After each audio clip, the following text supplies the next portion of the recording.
The Mavericks also made a little bit of a change to their front office. Bob Voulgaris and the Mavericks will part ways, and this was a big storyline in the offseason because earlier in the offseason there were reports of him running the organization and being a shadow GM. The reason why some speculated Don Nelson and Rick Carlisle left was because of Voulgaris, and he was the director of quantitative research, which basically just means he was an analytic guy, and he would give his input on what trades or players to draft and stuff like that. And this could be a chance for a culture shift within the Dallas Mavericks organization. At least I think so. I don't think there's too much to talk about this with. I just put it in there because I think it's some newsworthy stuff. But something also happened with the Mavericks, right? ESPN's top 100 list came out. They already named the top 10 players in the NBA. And Luka ranked 4th on that list over Steph Curry, over James Harden, over Anthony Davis, over Dame, Embiid, and Jokic. Now, Steph Curry, I think I already know how you feel about that. I already know that you think Steph is better than Luka. I'm not going to ask you. But do you think Luka warranted being above James Harden on this list? Because this has been a debate on Twitter.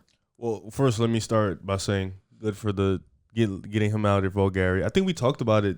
We talked about it. When we was like, he's probably going to be gone. You talk about everything. Yeah. So, yeah, definitely, they're definitely having a culture shift. No, I do not believe Luka is better than James Harden. I think James Harden is the 6th best basketball player in the league. I think with Kawhi being out, he is now the 5th best basketball player in the league.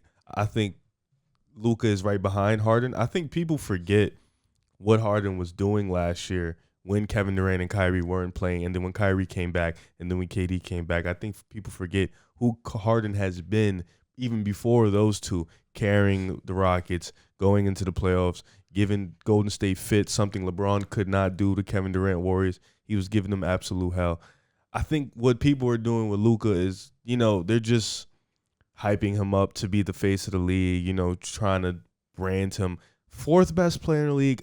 I don't know. I think you can make an argument, but I still think guys like Steph and Harden have the case because of the fact that, they have cemented themselves as one of the greatest players in basketball. They're not hyping up Luka Doncic. They're not hyping up Luka to be the face of the league. He is the face of the league, and there's no doubt about it. And if this was a ranking based off the last 3 seasons, okay, Harden is above Luka. Where I push back on that is Harden, we know in the regular season averaging 24 and 11 basically. He was phenomenal. We know Harden is a great player. He's one of my favorite of all time. He is my favorite player of all time. But Luka, man, he reminds me a lot of James Harden.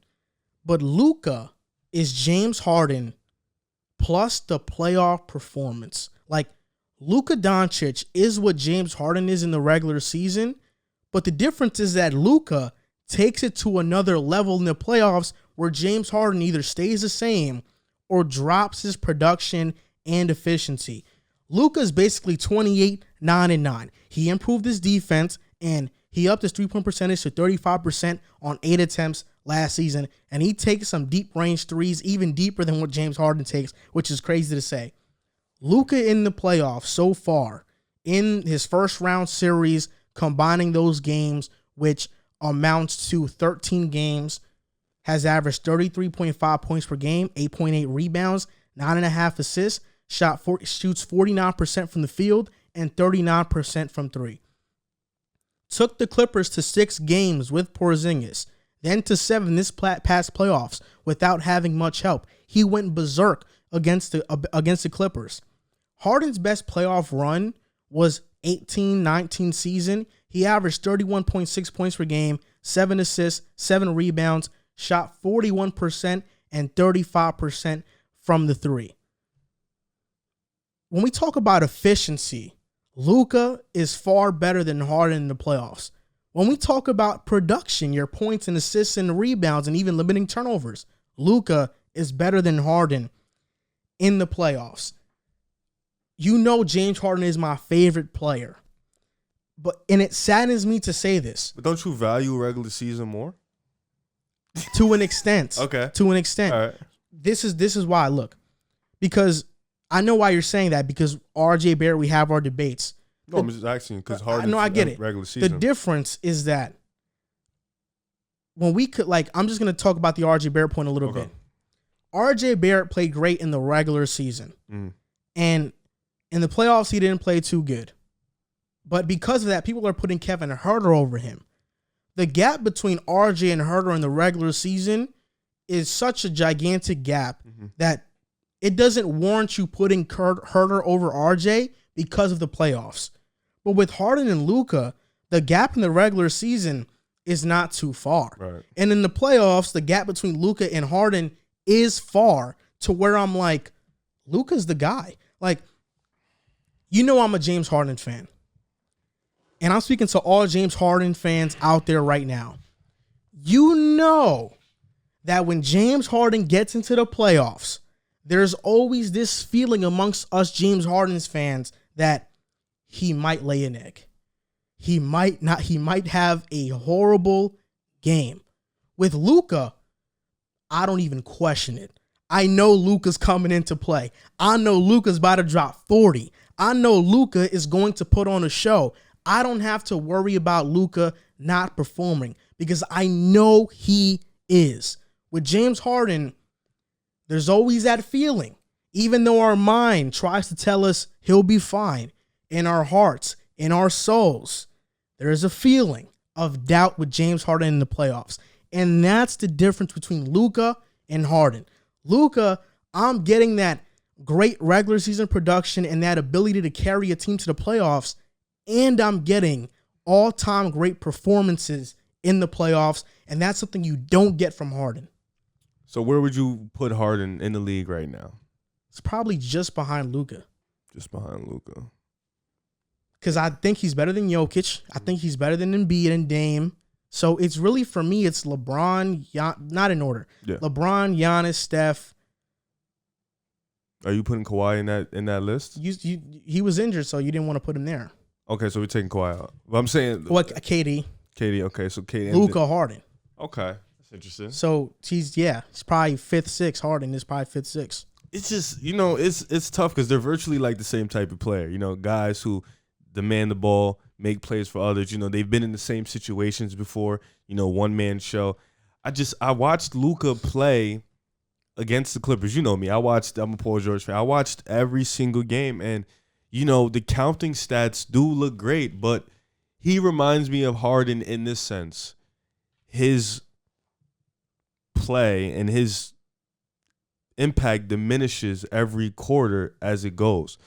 He, in the fourth quarter, and I think, and it's not because he's not great, it's because obviously the team isn't good. He has to carry a load. Yeah, he starts to get tired, he has to carry a load, and that's why he reminds me of Harden in that aspect, where he starts to diminish and his body starts to wear on him. But you didn't say anything where it's like, the regular season is close. I'm going to wait Harden no more because he's been in the MVP conversation a lot longer. He's putting up 35 points a game. But playoff performances, although Luka hasn't made it out the first round yet, his numbers in the first round against a playoff caliber team, a championship caliber team, has been phenomenal. And it's hard to really argue that. Like, you dead got me on that one. But this is the thing, man, is that what I said was true. I know it's true. What's holding Harden back from being in a conversation with LeBron and KD and Giannis and even Steph is that in the playoffs, he has blunders. Yep. And I mean huge blunders, and where we question his regular season. All the games that he played in the regular season. James Harden has averaged 30 points 3 times in his career.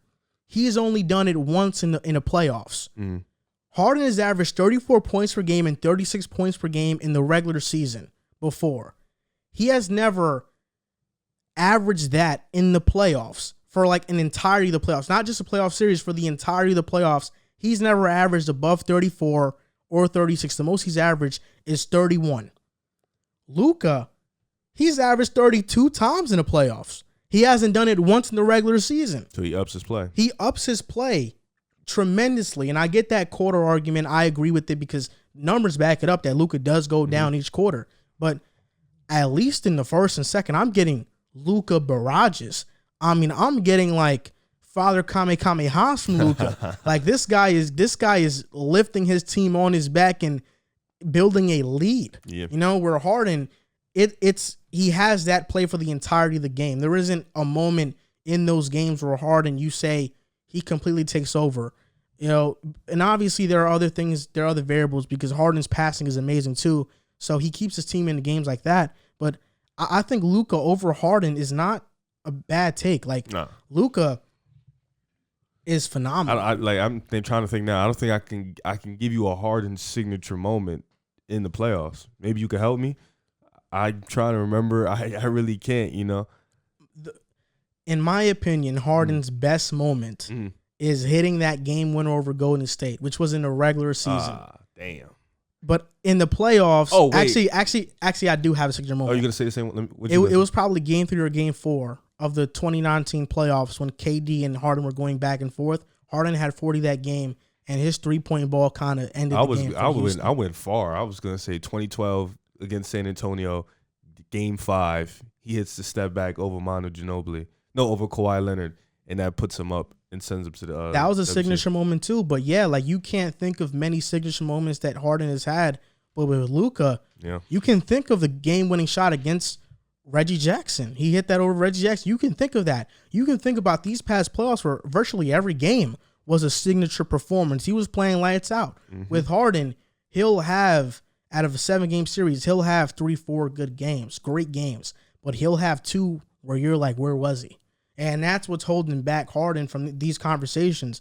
And getting a championship ring is going to mask a lot of that. Yep. You know, when he wins a championship, because he will win with Brooklyn, people are going to forget about those moments. But for now, because he doesn't have one, they are very apparent and they do stick out a lot. And I think putting Luka over Harden is not a hot take at all. I actually agree with that list.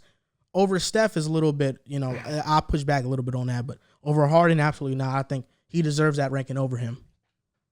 I never thought I'd hear today. You're hearing it because I'm a Luka fan. Oh, okay. You're hearing it not only because I love Luka, but he's one of my favorite players. So do you agree with the top, the 5 in order? KD's 1. Giannis is 2. LeBron is 3. I agree with the order. I said LeBron's probably not top 3. You know, I think Steph is the 3rd. And I would put LeBron at 4 and Luka at 5. Or maybe interchange. We're pretty in agreement with who's in the 5. Yes. Whether you have Harden or Luka at the 5th spot doesn't matter to me. I'm cool with whatever, but I do think Luka deserves that right now.